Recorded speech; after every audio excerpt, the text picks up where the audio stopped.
All right, we are live. And obviously, you can tell we're a little bit remote right now. Butsy and I, just to give everybody a little heads up that is tuning into the live stream. I had a birthday over the weekend, so I I had some adult beverages, and certainly, didn't have time to, reach out to locations that have shown interest in having us. So this is a little bit on me in terms of the, you know, having the remote setup here. But I feel ever so close to you there, Butsy. I feel intimately close to you as well from here. And want to apologize to everybody out there again. We got the auto tracking, so this is not. Oh, I love that. That's great. Yeah, it's really capturing my essence. That's great. It's zooming in on the watch. It's getting everything in Oh, frame. I love that. Now, as we get started here tonight, folks, as I mentioned, I had a little birthday action over the weekend. So if I'm a little bit slow, just know that that is the reason, because when you turn the age 40, I mean 27, it takes a lot longer to recover from hangovers than you would believe, unless you are of that age. Then you totally understand what the hell I'm talking about, especially if you go on a three-day bender. So without further ado, let's go ahead and get this podcast episode started. So welcome back, everybody, to Pull Hook Golf, the podcast. I'm your host, Matt Cook. Tonight, we've got co-host Mr. Butsy over there. What are you drinking tonight there, Butsy? I got coffee. Yeah. Love that. Taking a little break. It looks like you're continuing. I was going to. I actually had a coffee right before this because I was out playing golf today, out at Mountain Shadows, and sure enough, I'm just like, I was looking at the liquor bottle, and I'm like, you know what? Why not? So here's to my first sip of the evening. Cheers. Oh, that's delicious. All right, but on tonight's episode, we've got an awesome episode for everybody. We've got the CJ Cup Byron Nelson recap. We've got the upcoming Wells Fargo Championship. We've got our Swanie style segment. And then we got LIV Golf Singapore recap. So we're going to keep this one a little bit concise. We're going to keep it moving, keep it grooving. And we already got an audience member throwing in some hype here. Oh, Austin, throwing me a little happy birthday, Matt. I appreciate that. I am 27 years young plus 13. So that's pretty cool. I appreciate that. And without further ado, I also want to thank our sponsor, Swannies Golf. I've got the Swannies hoodie on right now. It's a little chilly here in studio. I got the hat on, and folks, you got to get over to Swannies.co because Swannies is absolutely killing it right now. They're blowing up everywhere. I've been talking with guys left and right, especially out here in Arizona, that are like, man, I'm starting to see them everywhere. Ever since I started listening to the show, I'm seeing them in golf shops now. I picked up a few items here and there, but make sure to use promo code PullHookGolf25 if you order it on the website so that you can get yourself 25% off your entire order.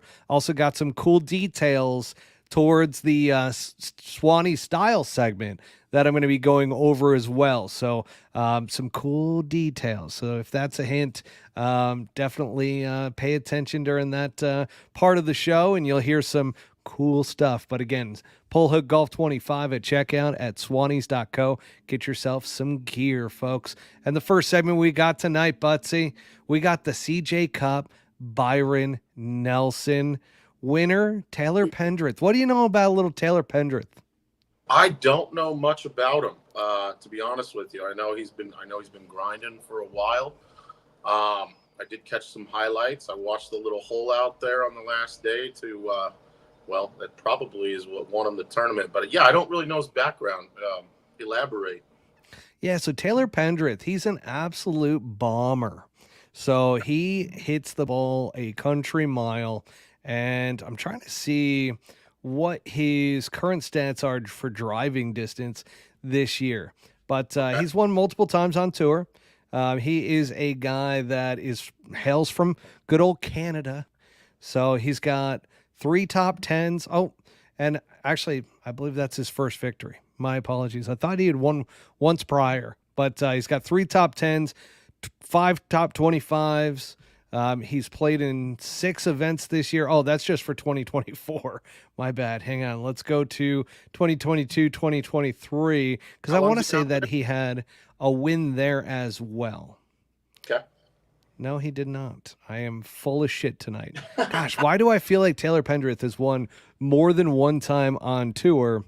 He was a runner-up 2 years ago, but has had a pretty solid career. Good for Taylor Pendrith. I'm not going to waste more time bullshitting and saying that I know exactly his resume, because I don't. I know Bobby talked about him previously on this show, because Bobby followed a lot of Korn Ferry Tour guys and like knew all these guys that were coming up through and everything. But he's been on tour for a little while. We also have that, your pick from the week. Good old Jake Knapp. Nap time. I thought he was going to do it, dude. I thought he was going to get it done. He came out the gates racing with 264s back to back and had a couple shot lead going into the third round. You know what's crazy about this? So I was thinking about it, and I'm like, man, and we got Run PMC thrown up there. It's a little golf logo. So some of the audience members getting hyped already. Love that for everybody. So everybody, feel free, if you are on millions.co, if you are on YouTube, if you are on Twitter, make sure to go ahead and add some comments in throughout the show. We will respond and answer to those. But Tom Kim, he struggled out the gates, really didn't play well overall for the entire week. We did have good old. He didn't play bad, which this kind of gets into the topic that I want to talk about around this. Everybody that is talking about, oh, it was such a weak field on the PGA Tour this week. Okay. Weak field and guys that aren't as well known making up the majority of the players. I'm getting to the point now where I don't feel like there's weak fields week in and week out, especially when, Butsy, could you imagine shooting 10 under and finishing tied for 52nd? 52nd place. Yeah. No, I can't say. I definitely don't think the field was weak, and if they were, they didn't play like it. So. And then Jake Knapp, who, like I said, started out 64-64, goes 67 on Saturday, loses a couple to the field because everybody was going out there just absolutely killing it, and then shoots a little bit of a, you come to expect it after you play so well the first 2 days, and then you have a little bit of a letdown. And what the crazy thing is, we're talking about a letdown being a 64 or a 67 on a Saturday. Then he shoots 70 on Sunday and finishes 8th at 19 under. Once again, do you imagine just shooting 19 under for 4 straight days on a long Bombers golf course and finishing 8th? It's ridiculous. I mean, yeah.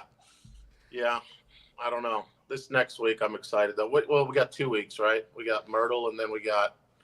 Yeah. Okay. Well, you say Myrtle, right? So actually, we'll talk about that a little bit as well. I do want to talk about some notables really quick because one that I know our longtime listeners like Austin and Rum PMC, they're going to know exactly who I'm talking about because Bobby, when he was on the show, he was caddying for S.H. Kim. So he actually, when he started the show, was caddying for Troy Merritt, who also played pretty well this past week. It's good to see Troy Merritt putting well because he was dealing with a bit of the yips. So that's what actually led Bobby to go to S.H. Kim because his bag became available and S.H. is such a young talent.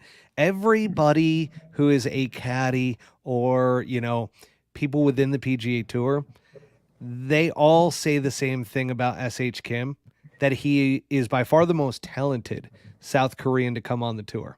Okay. So that's talking about Sung J M. That's talking about Siwoo. That's talking about, who else am I forgetting? Just add some Kims in there, and I feel like all of your constituents, that's a resounding thing. They think he's the most talented.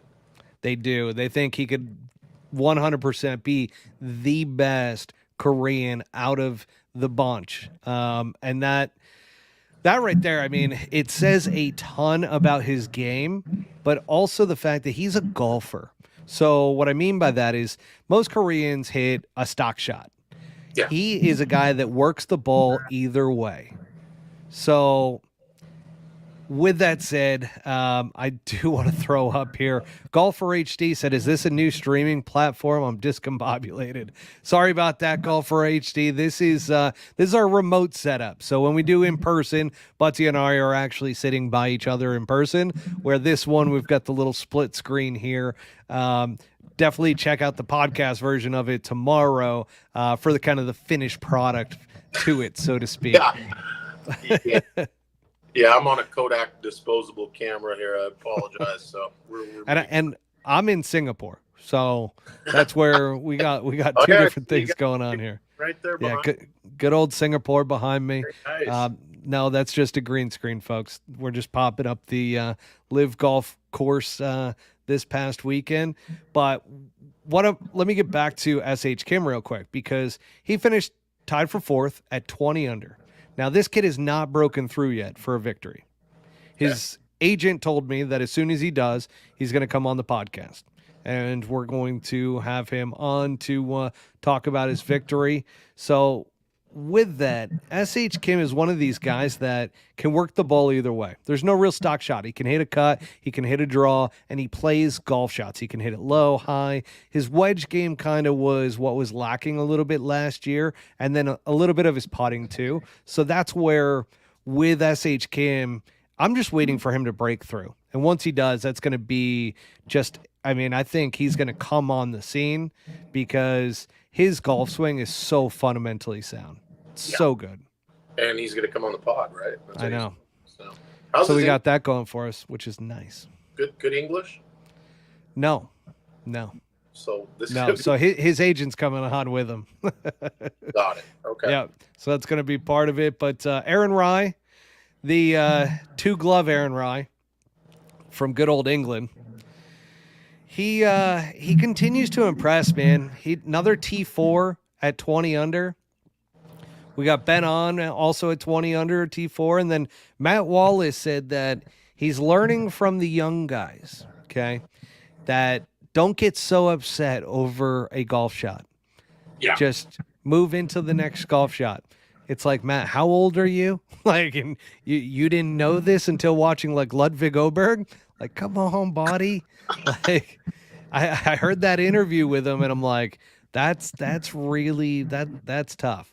So again, PGA Tour right now, these guys are still going out playing lights out there, and this was a bomber's golf course. I feel like, What was the yardage? It wasn't short, 7,400 yards, something like that. It was. I will tell you, because it was on our last show notes. Let's see here. So we had 7,400 yards, par 71.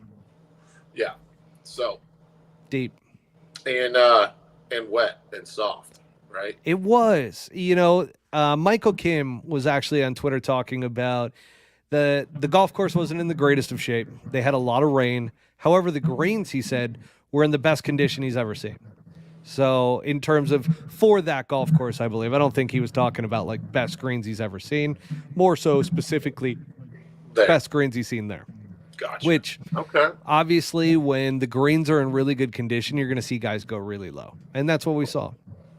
We sure did. I really thought Jake Knapp was going to do it, though. I was with you. I was like, man, this kid looks freaking flawless and just looks like a superstar. He looks like he's ready to get out the gates and get a couple wins under his belt and become one of the top tier guys. I think he's got the length and the talent to do it. So I was real busy. I didn't see what was the demise. I mean, if there was one, I know you said he didn't play terrible, but where did he stumble? Just ball striking, little stuff. It just little things, and just wasn't scoring. So wasn't putting lights out like he was the first 2 days. And that's the thing. It's like when you have 2 rounds that you go really low, or even just one, it's like the guys that shoot 60 in a round. You can expect that next round coming out, they're going to struggle a little bit. Yeah, for sure.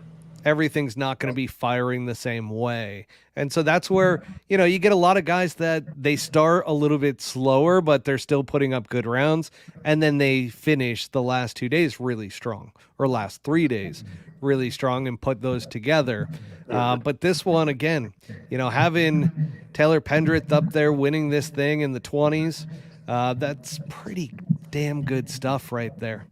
So, yeah. I saw his, what was it, his buddy that came out, they cracked a beer afterwards. I saw that. Really cool stuff. So, yeah, Austin says PGA Tour replaced Cam's mullet with Knapp's mullet. Ooh. And I totally agree. We're going to... We got a little ways to go before that mullet achieves the same level of for sure, of pedigree. It's not quite there yet. That is a topic we're going to be talking about, though. Some of the golf mullets once we get to the Swannies style segment. That's going to be a pretty interesting one, to say the least. But let's get into the upcoming Wells Fargo Championship, which is the signature event, and then we'll talk a little bit about the Myrtle Beach one as well, just because of what's going on around that and some of the invites that have taken place. But this is a signature event. It is a no-cut event, so you're seeing all of the top players in the world. However, there's a couple headlines.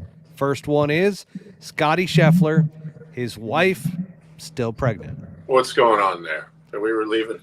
I told you, what I tell you, it's bullshit. It was publicity stunt. I'm almost positive at this point. So. It was 100%. Yeah. Because as soon as you said it, I'm like, I got to look into this. And then her due date was like in 3 weeks later, which sure, like she could have an early pregnancy, I guess. But like they played it up so much, like, oh, Scotty Scheffler, if she goes into labor, he is out of here. And they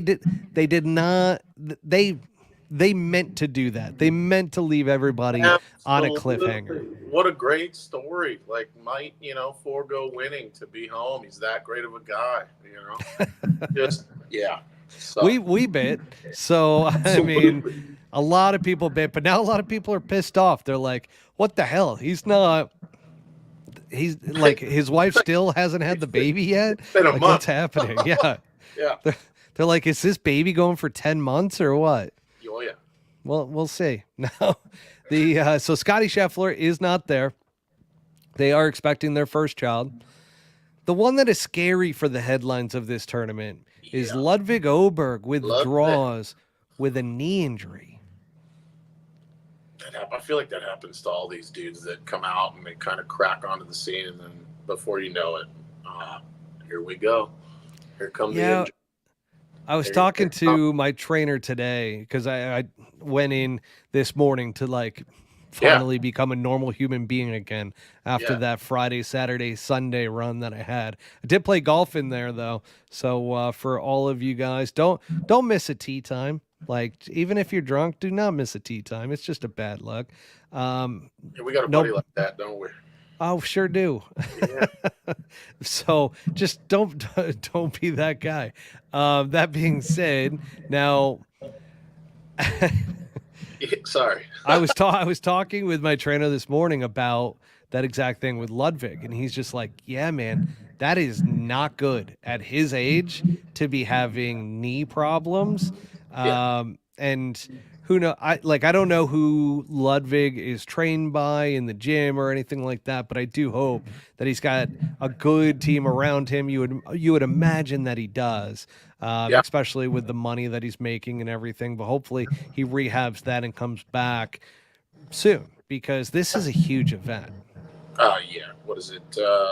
20 mil the purse, something like that. Let's see. I got it up here. Let's see. Lot of cash on the line. There is a lot of cash on the line. 20 mil. You were spot on. Look at that. Love that. That was a guess, a real one. I didn't look that up. I don't have my phone right here. Yeah, that's good. Now, as we're talking about the Wells Fargo Championship, and with it being a signature event, thanks, LIV, for that. We do have the previous winner of this tournament being Wyndham Clark. A little tie-in from trainer to Wyndham. Trainer's not there this week, so we'll see how Wyndham plays. But do you think Wyndham can repeat. He's had a pretty strong year this year. I don't think so. I really don't. I know he has had a strong year, but I don't think he's been that good lately. I don't see that happening. I do have a pick that I'm stirring on. I can't wait to get to it. So that's probably a bigger reason why I don't think it's going to happen. I just don't think it's going to happen for him. I mean, okay. You? Guys who play Quail Hollow well tend to play it well all the time. Efficiently, consistently. Okay. Yeah, it's one of those golf courses that it is a bomber's golf course. Let's get into a little course info here about Quail Hollow, folks. Bring it a little bit further up to speed so that you can put in your bets properly, because this is a par 71. And we did say last week was at 7,400 yards as a par 71. This is at 7,558 yards. So this is a bomber's golf course. Now, you're going to be surprised with some of the past winners here, because not always are they absolute bombers that win here, but guys that normally do win are bombers. So take, for instance, Rory McIlroy. Ooh. Wow, that came out of nowhere. Little airflow coming back up through from the whiskey. Now, Max Homa, Rory McIlroy has won here multiple times, one of his favorite golf courses. Max Homa has also won here multiple times, which Max Homa is not known as a bomber. He can still get it out there. But the key around this golf course and playing very, very well is that you have to drive the ball well, but you have to hit it far.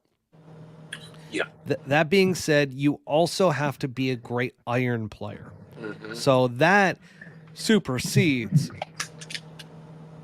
where if you can get it out there 310, 320, 310, 320, let's say. And I think that's something that Max can do, especially if he starts hitting that draw a little bit. I know Martin Blackburn doesn't like him to be hitting draws a lot, but he can get that extra rollout. And Max just really likes the golf course, so he's a two-time winner. Again, Rory's won multiple times with Wyndham winning. Wyndham is a guy that hits the ball a country mile, so definitely that's going to play a factor. But Quail Hollow is also known for its 3 closing holes. It's famously nicknamed the Green Mile, which are it's one of these golf courses that those final 3 holes are, like the Bear Trap and some of these others, the Snake Pit and so forth, that we hear about throughout the PGA Tour season. So this golf course, I'm a huge fan of. I mean, watching the President's Cup there, the PGA Championship was there. Just an awesome golf course in North Carolina. Anything you want to share around the golf course? Have you ever been able to get out there? I have never. I've never been. So I do know a little bit about the golf course, the Green Mile. Those finishing holes coming in, like you said, 330 would be great.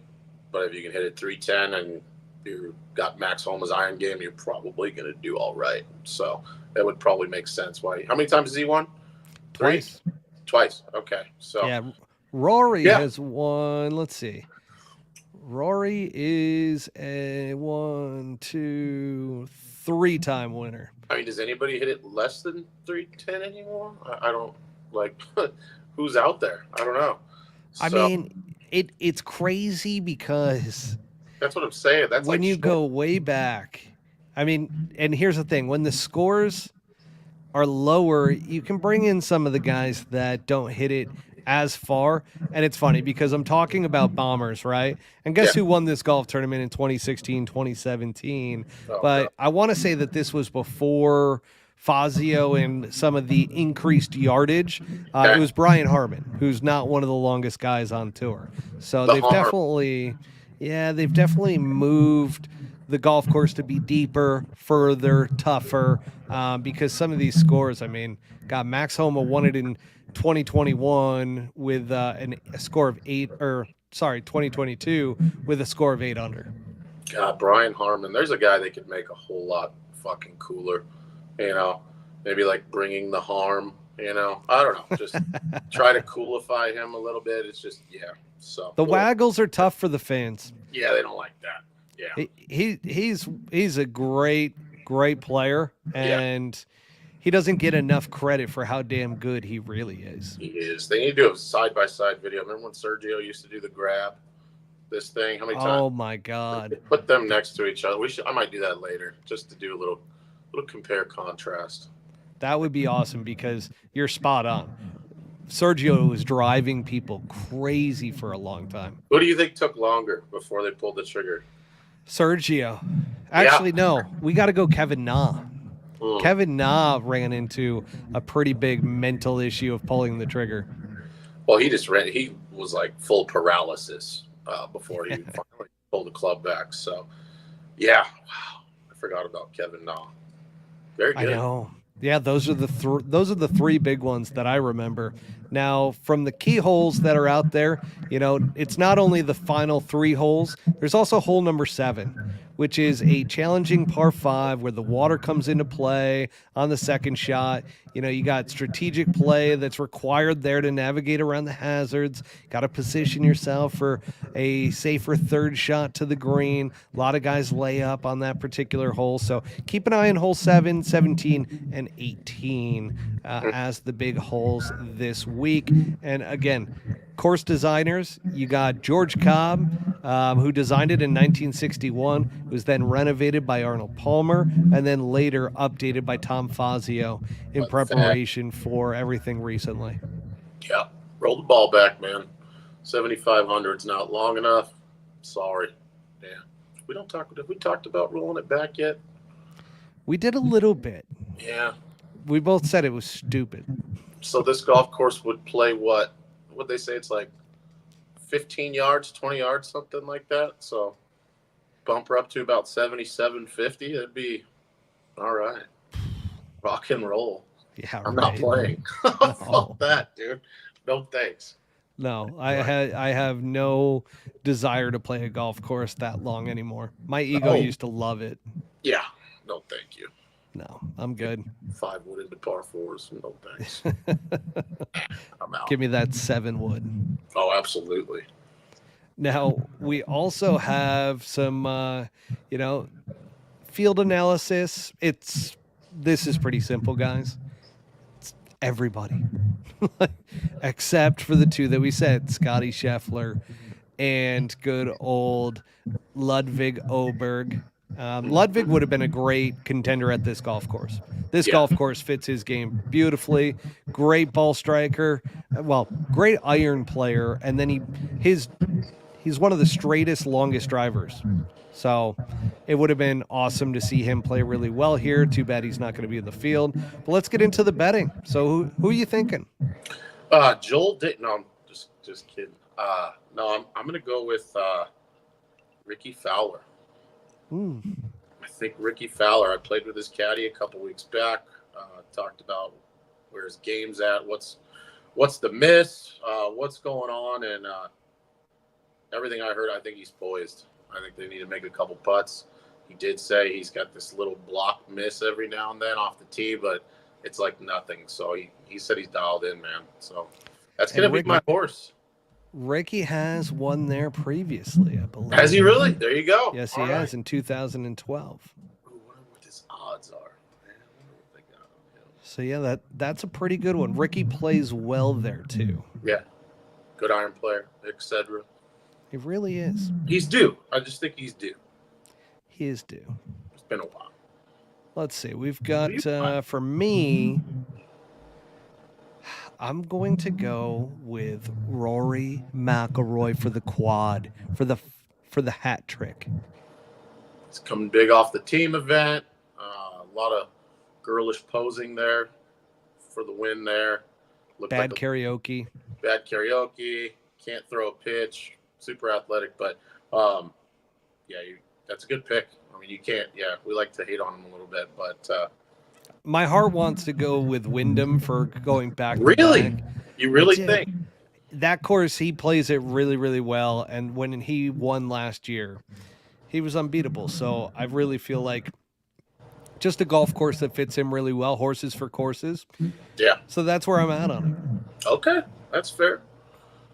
Now, let's do next time. Sorry not to interrupt. Oh, yeah. No, you're good.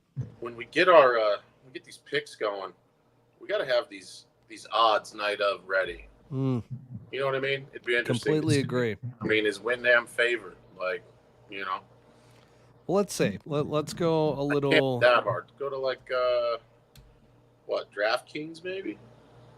Let's check out FanDuel since I got an account on FanDuel. Let's see. I'm really curious to know what Fowler's at because we might have to log in, throw a little something on.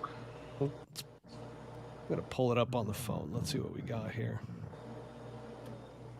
I'm reading through your notes here, and yeah, I like this next part here. This is a good one. Brings back the other thing that I really didn't build out is around the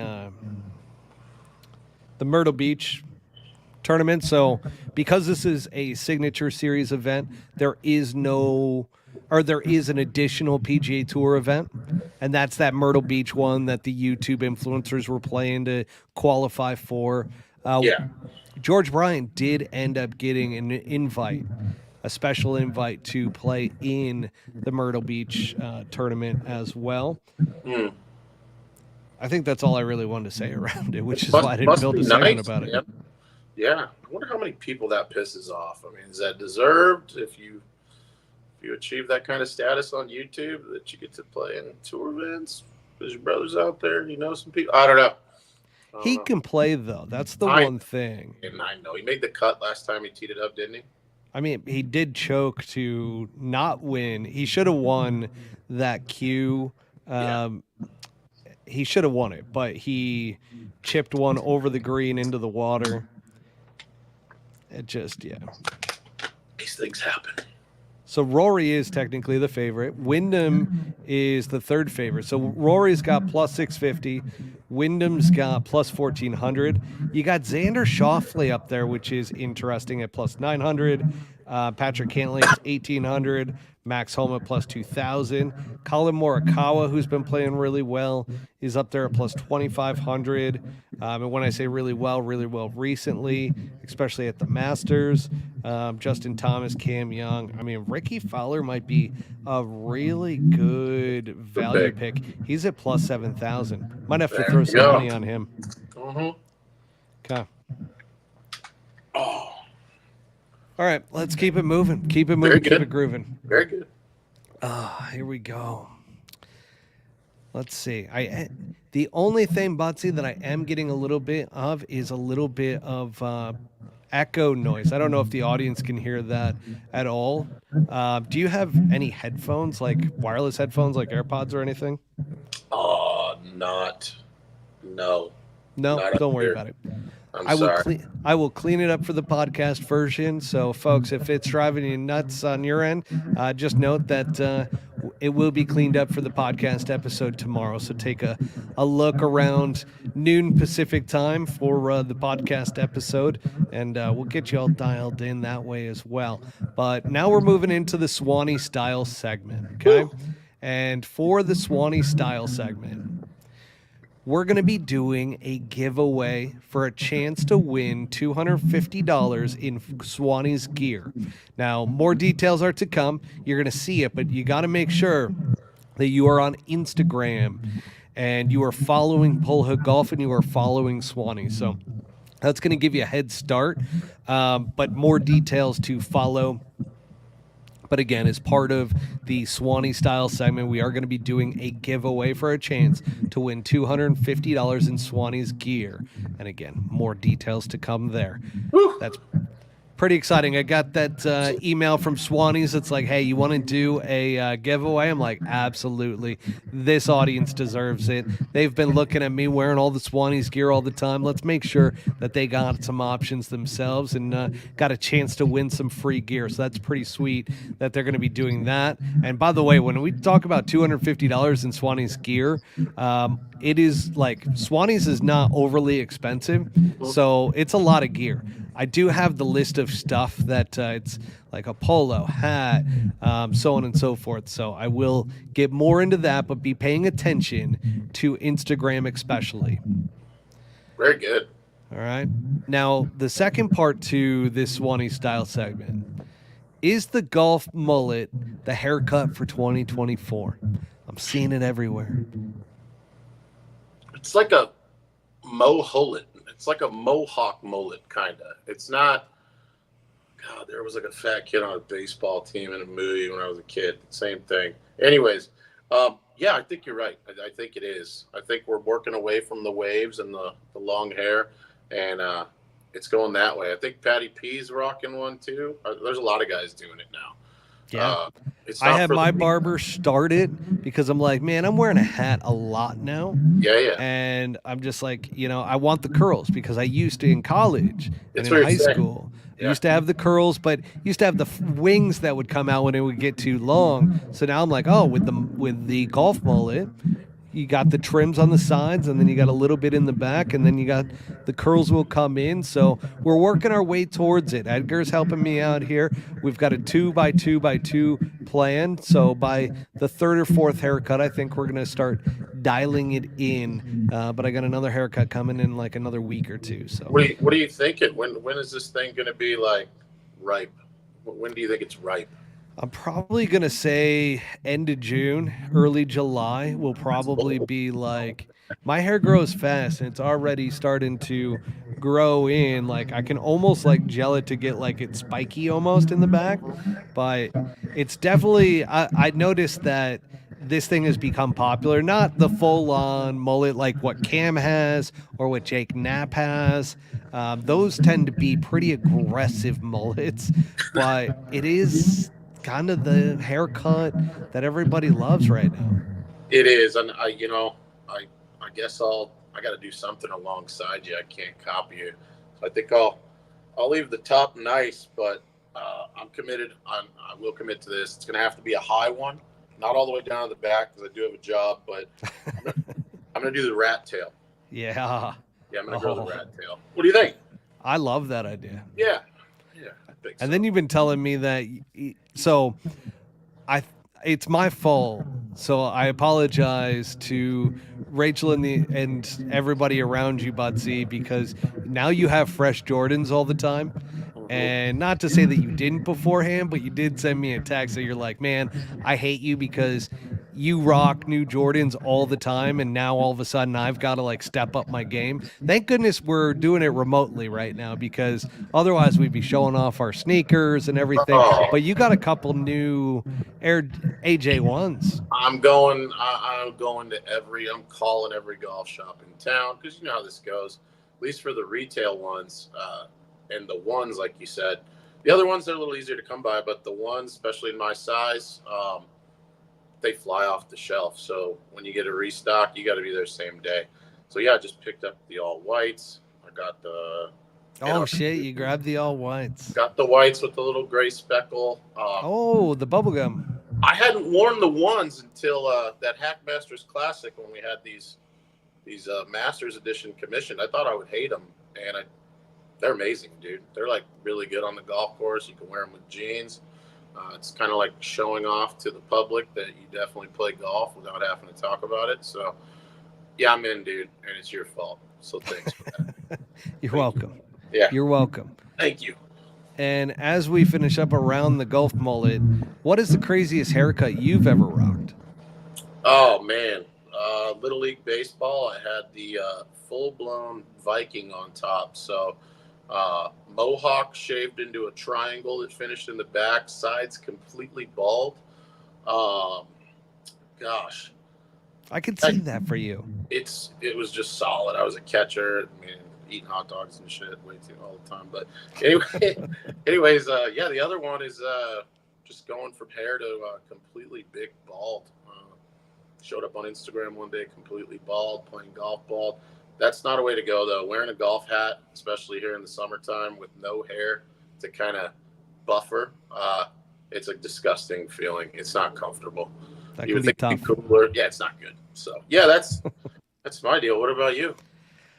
I had a few bad ones. My parents were not very good with like giving me cool haircuts, except I will say because the golf mullet's in, I had a full on mullet for a little bit as a kid with like spiked hair in the front and then like straight down in the back. And then Yeah. as my hair got curly, they also basically put a bowl around my head and I had a big old bowl cut. So yeah, there was some crazy shit that's gone down, and then I've done some weird shit too along the way. So like I've shaved my head entirely. I've done a lot of different stuff with the hair, so it tends to grow back quick, which is nice. Even at the age of good old 4 to 0, I'm still growing it back relatively fast, and got a full head of hair, thank God. And looking forward to this golf mullet. But yeah, I've had a mullet before, and my sister really never let me down on, or never let me forget about that one. So now that it's like somewhat back in style, we can make the mullet a little trendy. I feel Yeah. like I'm fully in.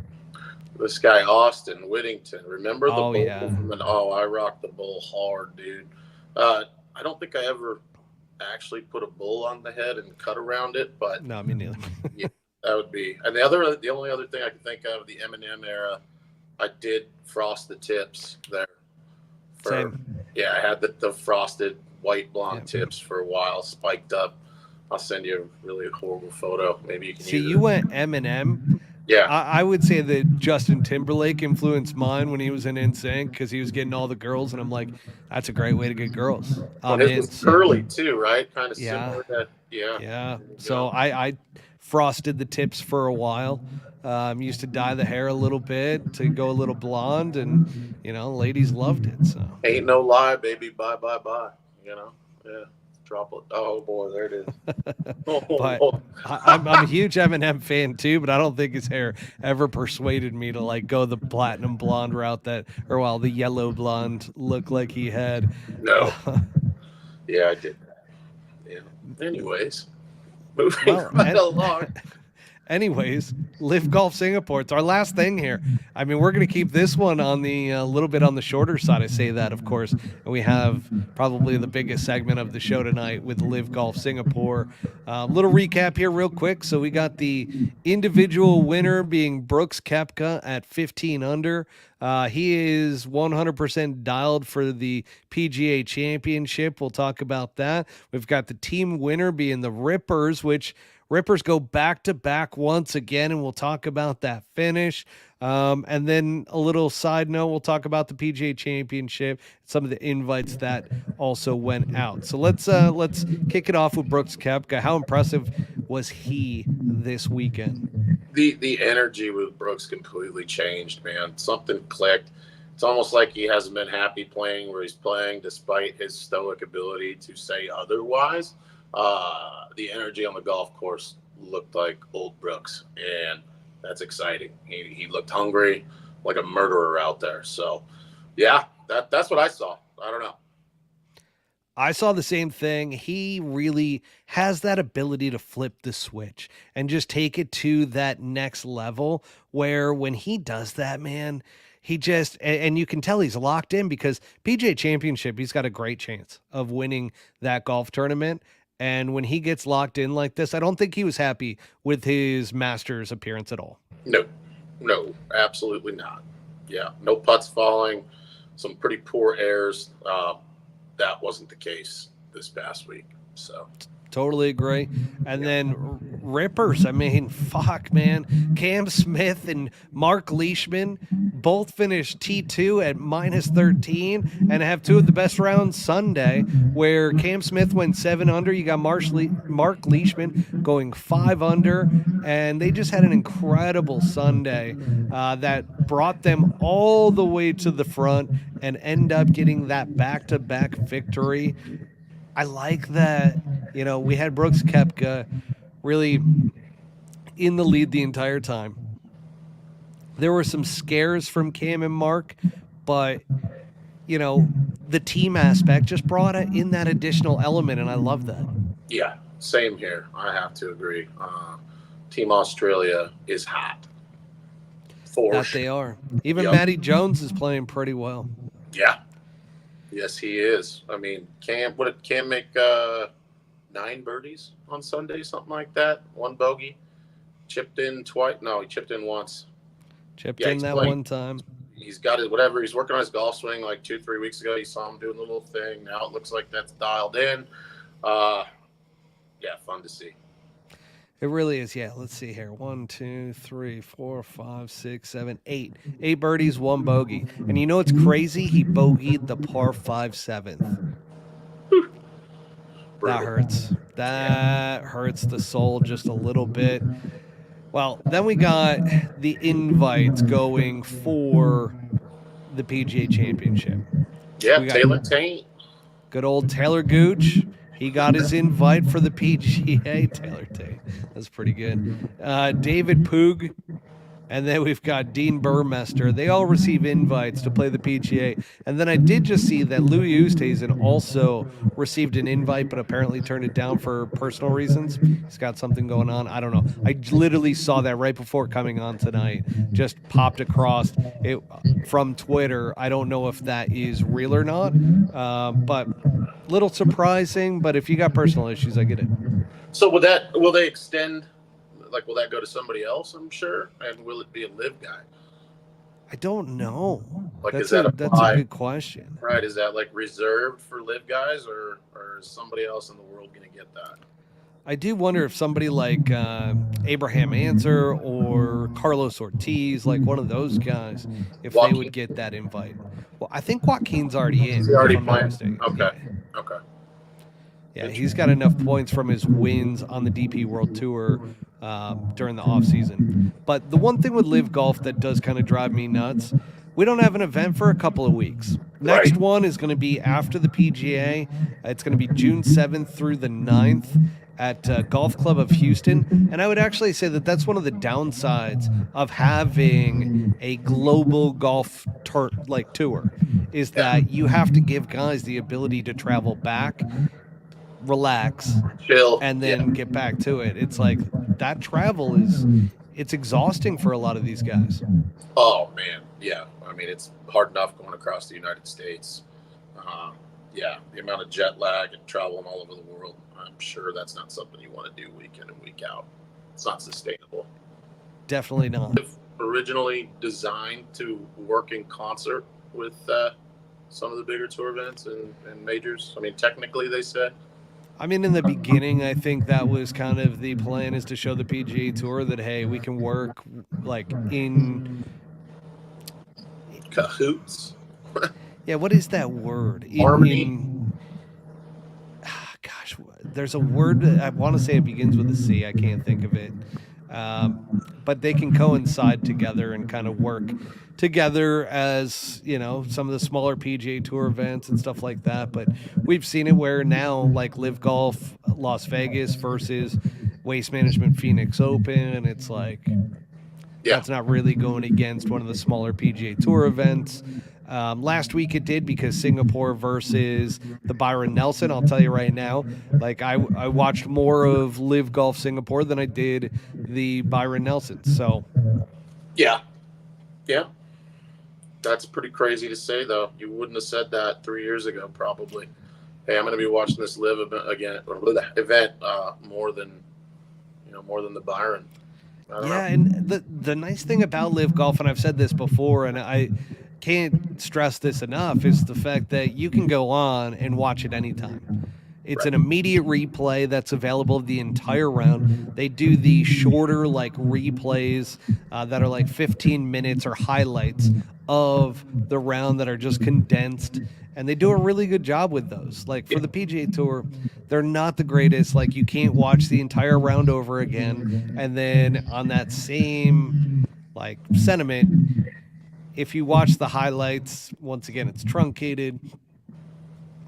I my only thing, I wish LIV wouldn't block you from screenshotting or screen recording when it's live, because there's so much cool shit that doesn't make their highlight reels that I feel like it would only be better for the brand to allow guys like myself and everybody else to like post it, you know, oh, look at this, blah, blah, blah.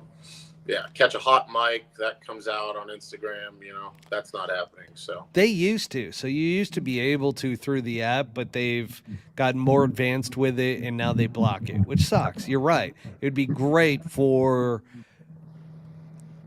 social media personalities and shows and so forth to be able to use this type of content and to promote them, because that's part of what they're trying to do. And I mean, the other thing that I do see from LIV Golf right now too, which this tells me that, man, not only are they not going anywhere, but also that they are in a position right now to where their media team gets it more than the PGA Tour side, because they're doing a ton of stuff with influencers. Like Yeah. teams Yeah. are doing a lot with golf influencers in the space. They're doing YouTube videos and everything. It's like they get it. I feel like they are moving more and more in that direction, and that's going to be big for continuing to build out the audience for LIV Golf, because there's a lot of people that watch YouTube golf that do not watch the PGA Tour LIV right now. Right. No, I'm with you. I mean, why wouldn't you want to market for free to like a hyper-focused group, your target audience? You know, I don't know. Makes a lot of sense to me. They're not making any money off of it, but I don't think they're worried about that right now. So don't think so either. But they're going to have to figure out how to turn this into real revenue. I know the franchises are the big one, to where the captains own most of the captains that I know of their contracts. That's the other thing too. Before we do hop off, I plead with LIV Golf, and I tag them on Twitter around this, that we need transparency when it comes to contract values and contract lengths. That's one thing that they do not provide, and it drives me nuts, because they're opening up this window so that trades can take place. Yeah. Mid-season, so the window's about to come up and they're going to be able to trade players and move them and so forth, but they're talking about how, you know, you can't extend certain players and so forth, and if their contract's up, you can renegotiate new contracts with them. And it's like, how are we supposed to cover this if we have no idea what those contracts are? Right. Yeah. You kind of need to do that. Like every they got to other at least share it with the media, like us. Yeah, it's an important piece. And not to, I don't know if I saw this in your notes, so forgive me, but I did see that rumor that they're looking at buying up golf courses to be home bases for. You spoke to this. You said, you know, wouldn't it be cool if it was really like that, if it was a regional thing? And yeah, I think I heard that they're looking at buying up courses and making those like home tracks for the team, kind of like a baseball park, right, or a football stadium. So they're moving closer and closer to, you know, having home events and so forth, that, you know, instead of having to worry about, because they have had a tough time booking golf courses. Yeah. That was another thing. The venue in Chicago is not a super well-known golf course. It's a Muni. It's like they had a very tough time getting a golf course to allow them to come in. And I heard that they had a very tough time with Las Vegas as well, when they were trying to book LIV Golf Las Vegas this past February. And so that coincides to the fact that they're probably at this point just like, you know what, let's just buy some golf courses and build home bases, because they're still figuring it out. Like, this product has been an evolution, and now it's gotten to the point to where the product's really good, and they need to take that next step of building out these facilities and everything, and starting to attach regionality to these teams. That's going to be pretty neat. Yeah, you walk in the golf shop, all the team merch is there. People can start kind of feeling like they're a little more a part of that, or a part of the squad. Yeah. That's it also...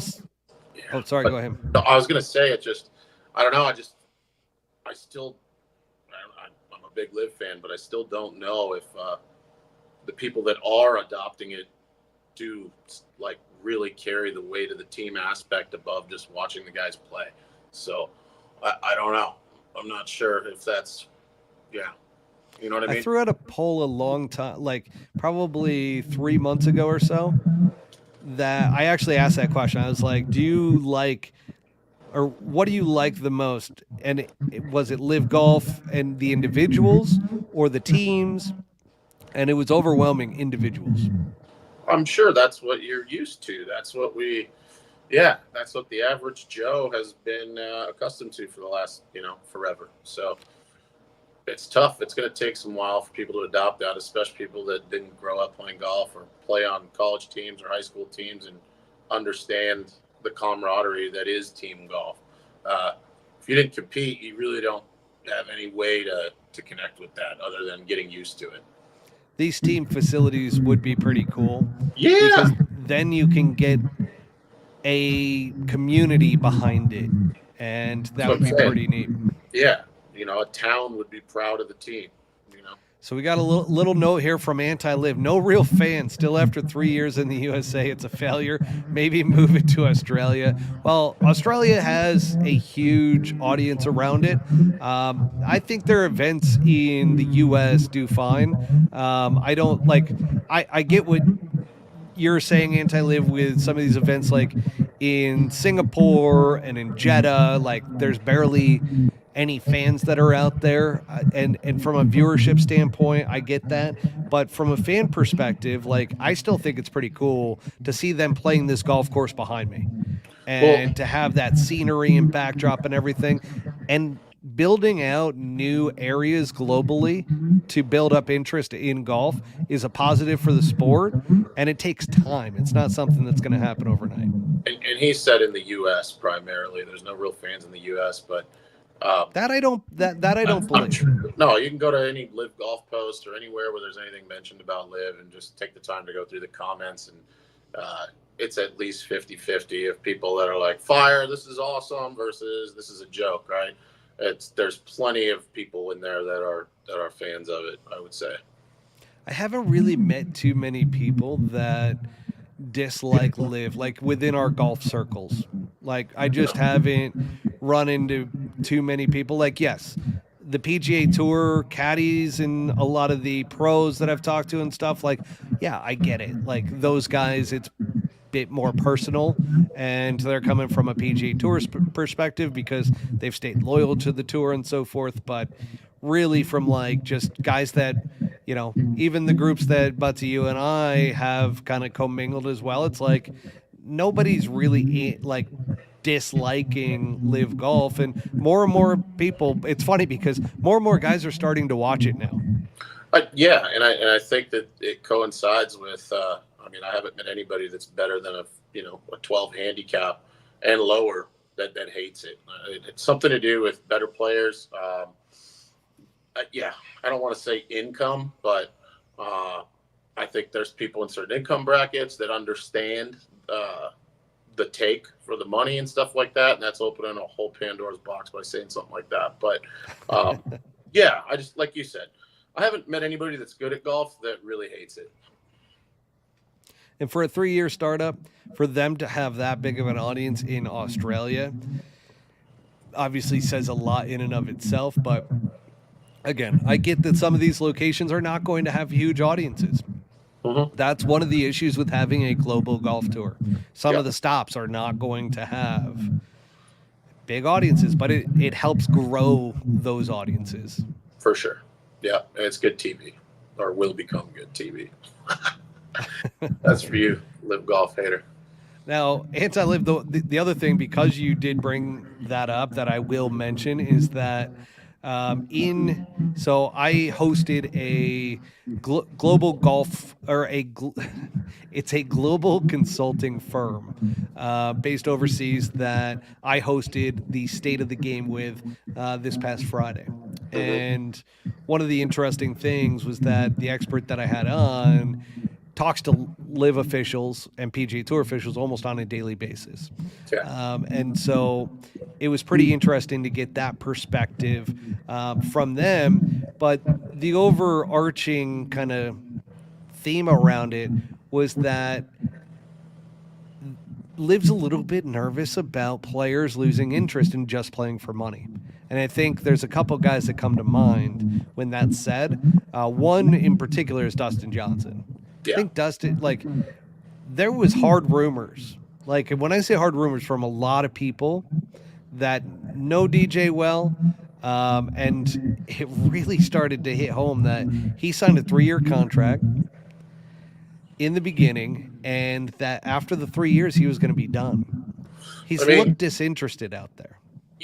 That has to play a part, but you could say a guy like that's always teed it up for the money, whether it was the PGA Tour or now he has a way bigger platform to make a lot more money. he's probably always teed it up for the money.